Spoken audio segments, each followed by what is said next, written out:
কিন্তু স্পষ্ট যে এই ঘটনাগুলো ঘটেছে, তারপরেও মোহাম্মদ ইউনূস তিনি লোকানোর চেষ্টাটা কেন করছেন? এটা তো ইউএন এর রিপোর্টে স্পষ্ট বলা রয়েছে 3 থেকে 4 হাজার হিন্দু পরিষ্কার লেখা রয়েছে। দেখো, এটি তো আমি বারবার একটা জিনিস বলে এসেছি যে বাংলাদেশে যে ছাত্র আন্দোলনের নামে যেটি হয়েছে সেটি একটি জঙ্গিপনা এবং একটা জঙ্গি হামলা। যে হামলাকে আড়াল করতে ডক্টর মোহাম্মদ ইউনূস বাংলাদেশের গণমাধ্যমকে নিয়ন্ত্রণ করেছে এবং তাদের প্রধান উদ্দেশ্য হচ্ছে যে আন্তর্জাতিক গণমাধ্যমে এই খবরাখবরগুলো যাতে না ওঠে সেটা নিয়ন্ত্রণ করা, এবং সেদিক দিয়েই 5 আগস্ট থেকে তারা সেই দিকেই ধাবিত হয়।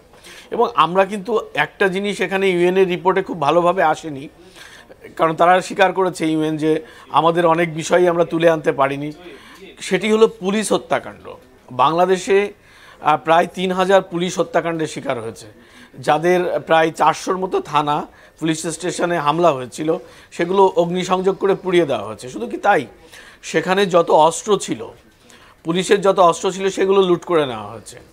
এবং এই সুযোগটাই কিন্তু কাজে লাগিয়েছে এই জঙ্গিরা সংখ্যালঘু নির্যাতনের ক্ষেত্রে, আওয়ামী লীগ নেতাকর্মীদের নির্যাতনের ক্ষেত্রে। তো এই বিষয়গুলোকে ধামাচাপা দেওয়ার জন্য এই ডক্টর মোহাম্মদ ইউনূস তার একটি টিম তৈরি করেছে প্রেস উইং নামে, যে টিমটির কাজই হচ্ছে মূলত সব কিছু অস্বীকার করা এবং মানে মিথ্যে দিয়ে এই সত্যটাকে ঢেকে রাখার জন্য। এবং তারা প্রতিটা সময় তাদের একটা অ্যান্টি ইন্ডিয়ান কথাবার্তা প্রোপাগান্ডা সেল আছে, সেখান থেকে এগুলো ছড়ানো হয়। আর তাদের প্রধান শক্তি এই বৈষম্য বিরোধী ছাত্ররা। তারা তাদের এই সার্কেল থেকে, তাদের এই অবস্থান থেকে ভারত বিদ্বেষী কথাবার্তা বলে। এবং তুমি জানো যে বাংলাদেশে এই মুহূর্তে একটি অ্যান্টি ইন্ডিয়ান সেন্টিমেন্ট কাজ করছে, যাদের কাজই সারাদিন ভারতকে গালিগালাজ করা, ভারতের দোষ খোঁজা। তো সেটিই তারা খুঁজছে। আসলে ভারতীয় মিডিয়া যা করেছে, আমি একটু আগে যেটা বললাম, সেটা কম করেছে। তারা হয়তো 50 to 60% তারা বলতে পেরেছে, কিন্তু এই সংখ্যাটা আরও অনেক বেশি, আরও অনেক উপরে। সুতরাং আজ তাক বাংলা শুধু নয়, ভারতীয় মিডিয়া যা করছে সেটা সত্য, এটা নিয়ে কোনো কনফিউশন নেই। এটা জাস্ট ইউএনও স্বীকার করে নিয়েছে যে ভারতীয় মিডিয়া যেটা দেখাচ্ছে সেটা আসলেই সত্যি। আমি পরেরটাই দেখাই। ঋদ্ধিশ খুব সুন্দরভাবে একই সঙ্গে এই যে রিপোর্টটা ইউএনের এবং কোথায় কোথায় এগুলো বলা হয়েছে। এবার হচ্ছে বাংলাদেশ পুলিশ কি বলছে, আমি এখানে একটা ভূমিকা দিয়ে দিতে চাই। সেটা হলো বাংলাদেশ পুলিশের স্টেটমেন্টের আগে এখানে বাংলাদেশের হিন্দু বৌদ্ধ খ্রিস্টান ইউনিটি কাউন্সিলের নামক একটি বেসরকারি প্রতিষ্ঠান রয়েছে। তারা কিন্তু পুলিশকে জানায় যে এরকম 1769টা হামলার কথা তারা জানায় এই বাংলাদেশের হিন্দু বুদ্ধ খ্রিস্টান ইউনিটি কাউন্সিল।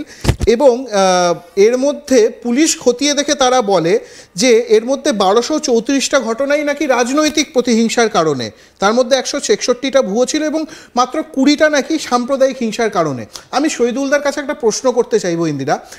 শহীদুলদা, আমরা জানি যে যখন একজন সংখ্যালঘু মানুষের ওপর কোনো হামলার ঘটনা ঘটছে, সেটা যে হামলা করছে সেটা সংখ্যাগুরু করুক বা অন্য কোনো ধর্মেরই করুক, তাকে সাম্প্রদায়িক হিংসার কারণে সে হামলাটা করছে নাকি রাজনৈতিক কারণে হামলাটা করছে, সেটা পুলিশ কি করে বুঝে যাচ্ছে? এই প্রশ্নটা আমার অনেক দিনের, কারণ আমি বাংলাদেশের এই জিনিসটা ফলো করছি প্রথম থেকে, এবং প্রথম থেকে আমি দেখছি সব হামলাকে বলা হচ্ছে এটা রাজনৈতিক রাজনৈতিক রাজনৈতিক। কিন্তু যখন একজন আমি শহীদুল্লাহর কাছে প্রশ্নটাই নেব, তার আগে একটু বলি যে এখানে কি বলা হয়েছে। বাংলাদেশ পুলিশের দাবি 1769টি হামলার ঘটনা ঘটেছে, যেখানে এর মধ্যে 1234টি ঘটনার নেপথ্যে রাজনৈতিক প্রতিহিংসা রয়েছে, 161টা দাবি ছিল ভুয়ো, আর 20টা হামলা ছিল সাম্প্রদায়িক।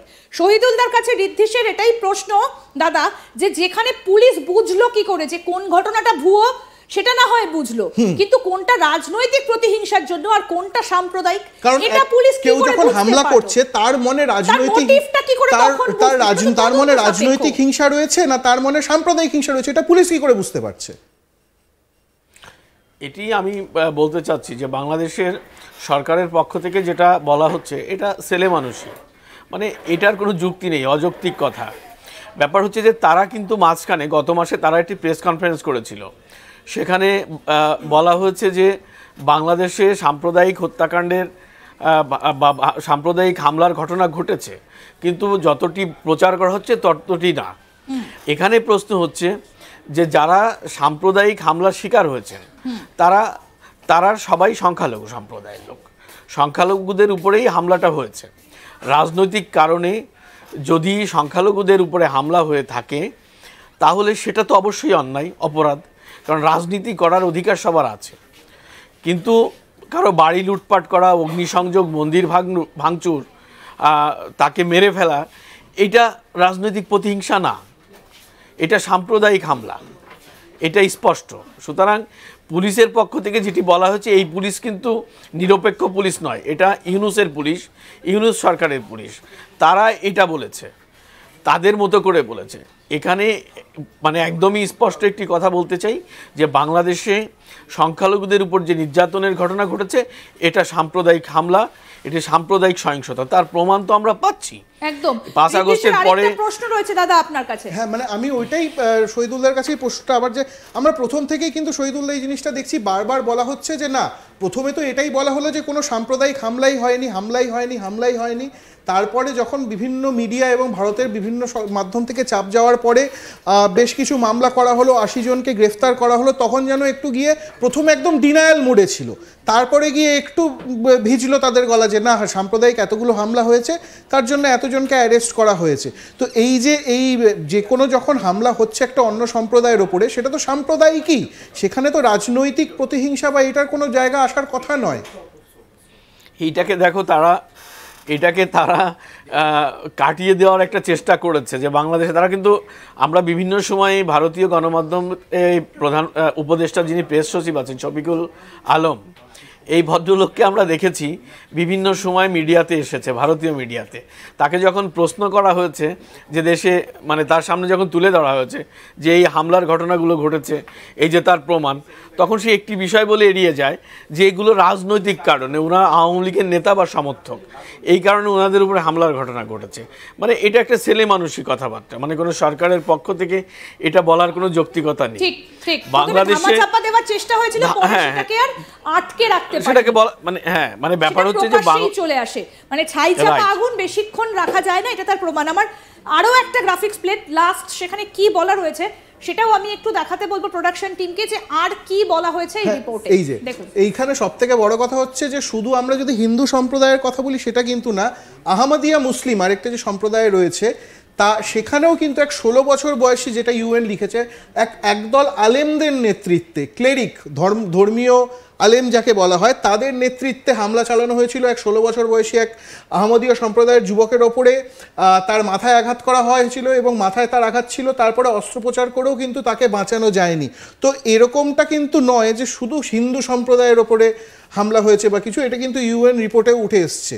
তো এই ছিল পুরো রিপোর্টের, এবং বারবার যে সব কিছু blame it on Indian media, যা হয়েছে ইন্ডিয়ান মিডিয়ার দোষ, এই জিনিসটা কিন্তু অন্তত ইউএন এর রিপোর্ট থেকে, এবং ইউএন আমাদের, আমরা আবারও বলি যে প্রমাণ করে দিলাম যে আমরা কোনো বাজে কথা বলিনি,